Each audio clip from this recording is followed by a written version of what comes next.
दोस्तों, हम सब जानते हैं कि थायराइड ग्लैंड के डिसफंक्शन या डिरेंजमेंट की वजह से दो तरह की कंडीशन खड़ी होती हैं। एक हाइपोथायराइडिज्म और दूसरा है हाइपरथायराइडिज्म। तो आज मैं हाइपरथायराइडिज्म के बारे में कुछ चर्चा करने वाली हूँ। मैं डिस्कस करने वाली हूँ इसके कुछ लक्षणों के बारे में, और बात करूँगी मैं 4 ऐसी आयुर्वेदिक हर्ब्स के बारे में जो इसमें बहुत ज़्यादा मददगार साबित होती हैं।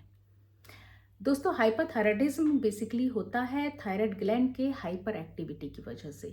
जब थायराइड ग्लैंड बहुत ज़्यादा हाइपर एक्टिव होता है, हाइपर फंक्शनिंग उसकी शुरू होती है, तो उसकी वजह से जो थायराइड हार्मोन होता है थायरॉक्सिन, उसका सीक्रेशन एक्सेस में होने लगता है, जिसकी वजह से अनेक लक्षण उत्पन्न होने लगते हैं।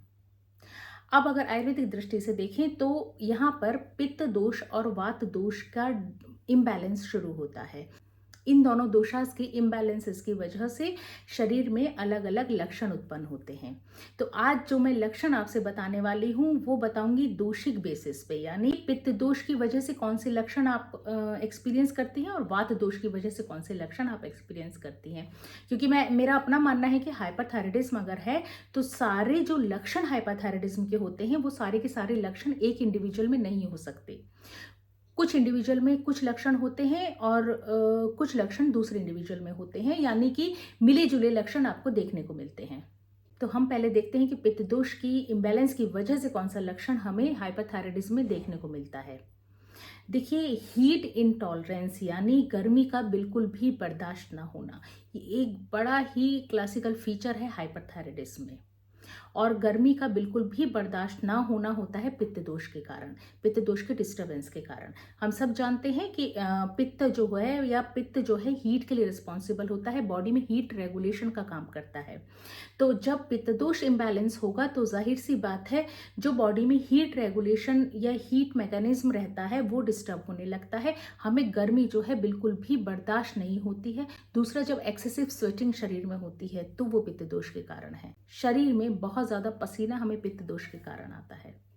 बाल बहुत ज़्यादा झड़ते हैं, ब्रिटलनेस होने लगती है, बालों की क्वालिटी बिगड़ने लगती है, खराब होने लगती है, वो पित्त दोष के कारण है। स्किन पर या त्वचा पर खुजली बहुत बार बार होती है, या मैं दूसरे शब्दों में कहूँ तो स्किन जो है बहुत ज़्यादा सेंसिटिव हो जाती है, तो ये पित्त दोष के कारण है। तो हीट इंटॉलरेंस और एक्सेसिव स्वेटिंग ये हाइपरथायराइडिज्म का बड़ा ही क्लासिकल फीचर है जो कि पित्त दोष के इम्बैलेंस के कारण देखने को मिलता है। अब मैं बात करती हूँ वात दोष जब डोमिनेंटली डिस्टर्ब होता है तो कौन से लक्षण हाइपरथायराइडिज्म में देखने को मिलते हैं।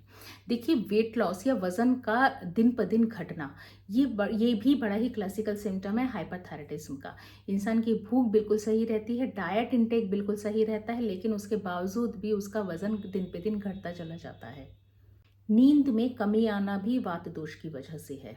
कमजोरी महसूस होना, हाथ का कांपना, ये हाइपरथायराइडिज्म में वात दोष के कारण देखने को मिलता है।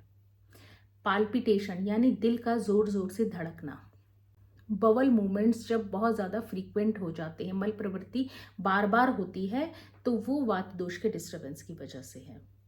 और इसके साथ साथ फीमेल्स में मेंस्ट्रुअल इरेगुलरिटी भी वात दोष के डिस्टर्बेंस की वजह से देखने को मिलती है। तो ये वो लक्षण थे जो पित्त दोष और वात दोष, यूं तो पित्त दोष और वात दोष जो है बड़े कंबाइंडली डिस्टर्ब रहता है, बट किसी में पित्त दोष डोमिनेंटली डिस्टर्ब होता है और किसी में वात दोष।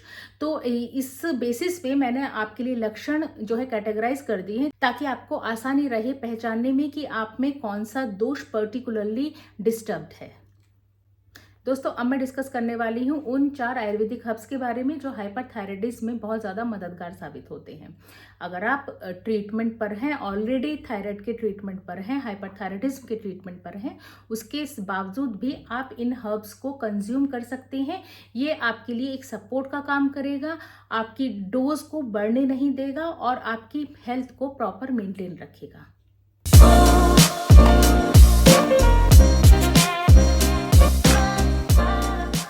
पहले जिस हर्ब के बारे में मैं आपसे बताने वाली हूँ वो है ब्राह्मी। लेकिन यहाँ पर ये हाइपरथायराइडिज्म को कंट्रोल करने के लिए बहुत अच्छा काम करता है। ब्राह्मी स्पेशली उन लक्षणों को कंट्रोल करता है जो कि न्यूरोलॉजिकल होते हैं, जैसे कि नींद का कम आना या फिर घबराहट या नर्वसनेस, या इसके अलावा जो ट्रेमर आप एक्सपीरियंस करते हैं हाइपरथायराइडिज्म की वजह से, उसको ये कंट्रोल में करता है। रात में नींद आने में मदद करता है और दिन भर जो है बॉडी को एनर्जेटिक बनाए रखता है। अब ब्राह्मी को लेना कैसे है?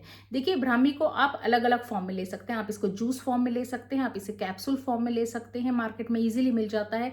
वटी या टैबलेट के फॉर्म में भी ले सकते हैं, ये भी मार्केट में आपको ब्राह्मी वटी के रूप में मिल जाता है। या इसके अलावा आप इसको पाउडर फॉर्म में ले सकते हैं। तो अगर आप इसको जूस फॉर्म में लेना चाहते हैं तो 2 से 4 चम्मच की मात्रा आप इसको बराबर ही पानी में मिक्स करके आप दिन में 2 बार ले सकते हैं। अगर आप इसको पाउडर फॉर्म में लेना चाहते हैं तो आधा आधा चम्मच की मात्रा आप इसे गुनगुने पानी के साथ ले सकते हैं। या अगर आप इसको कैप्सूल फॉर्म में लेना चाहते हैं तो 1 से 2 कैप्सूल की मात्रा आप इसे दिन भर में 2 बार पानी के साथ, गुनगुने पानी के साथ ले सकते हैं। या अगर आप इसे वटी या टैबलेट के रूप में भी लेना चाहते हैं तो इसकी मात्रा वही रहेगी, 1 से 2 वटी या 1 से 2 टैबलेट दिन में 2 बार गुनगुने पानी के साथ। अब जिस दूसरी हर्ब के बारे में मैं आपसे बात करने वाली हूँ उसके बारे में हर कोई जानता है।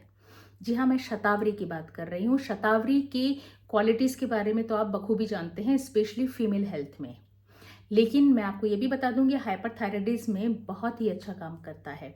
वजह यह है कि एक तो इसका जो रस होता है वो मधुर और तिक्त रस होता है, यानी दोनों ही रस जो हैं वात और पित्त दोष को सबसाइड करने में हेल्प करता है। साथ ही ये रसायन भी होता है, यानी कि ये एंटीऑक्सीडेंट प्रॉपर्टी इसमें होती है जिससे कि ये बीमारी से छुटकारा दिलाने में मदद करती है। अब शतावरी को लेना कैसे है ये जानते हैं। देखिए, इसको 2 तरह के फॉर्म में ले सकते हैं, एक तो पाउडर फॉर्म में और दूसरा कैप्सूल फॉर्म में। और एक और बात मैं बता दूं कि अगर फीमेल्स में मेंस्ट्रुअल इरेगुलरिटी है तो शतावरी को जरूर लेना शुरू कर दें। कैप्सूल फॉर्म में अगर आप लेना चाहते हैं तो इसकी 2-2 कैप्सूल की मात्रा दिन में 2 बार आप ले सकते हैं खाना खाने के बाद। और अगर आप इसको पाउडर फॉर्म में लेना चाहते हैं तो इसकी 1 चम्मच की मात्रा गर्म दूध के साथ आप दिन में 2 बार ले सकते हैं। तीसरी जो हर्ब मैं एक्सप्लेन करने वाली हूँ वो भी बहुत फेमस हर्ब है और आपके घर के आसपास इजीली मिल जाएगी। जी हाँ, मैं गिलोय की बात कर रही हूँ। और गिलोय की प्रॉपर्टी से अब कोई भी अनभिज्ञ नहीं है, हर कोई अब इसकी प्रॉपर्टी के बारे में जानता है। गिलोय भी नेचर में ठंडा होता है, शीत गुण इसका होता है और ये भी तिक्त रस प्रधान होता है। तो जिस वजह से ये वात और पित्त दोष को सबसाइड करने में हेल्प करता है। इसको लेने के लिए भी आप इसको पाउडर फॉर्म में ले सकते हैं या फिर आप इसको जूस के फॉर्म में ले सकते हैं। गिलोय जूस आजकल मार्केट में बहुत इजीली मिल जाता है। आप इसकी 2 से 4 चम्मच की मात्रा बराबर मात्रा के पानी में मिक्स करके आप इसे दिन में 2 बार ले सकते हैं। और साथ ही अगर आप इसको पाउडर फॉर्म में लेना चाहते हैं तो इसकी आधे चम्मच की मात्रा आप हनी में मिक्स करके दिन में 2 बार ले सकते हैं। अब जिस चौथी और लास्ट हर्ब के बारे में मैं आपसे बताने वाली हूँ वो है जटामांसी। हो सकता है आप में से बहुतों ने इसका नाम ना सुना हो, लेकिन ये हाइपरथायराइडिज्म में मिरेकुलसली काम करता है और आपको इजीली मार्केट में ये पाउडर फॉर्म में मिल जाता है। ये हाइपरथायराइडिज्म से रिलेटेड जो ट्रेमर जैसे इश्यूज होते हैं या फिर शरीर में जो घबराहट या नर्वसनेस आप फील करते हैं वो जटामांसी से आपके रिड्यूस होने लगते हैं। और अगर आप इसकी पाउडर फॉर्म में आप इसको लेते हैं तो इसके लिए आपको 1/4 स्पून की मात्रा जो है आप हनी में मिक्स करके दिन में 2 बार आप इसको खाना खाने के बाद ले सकते हैं।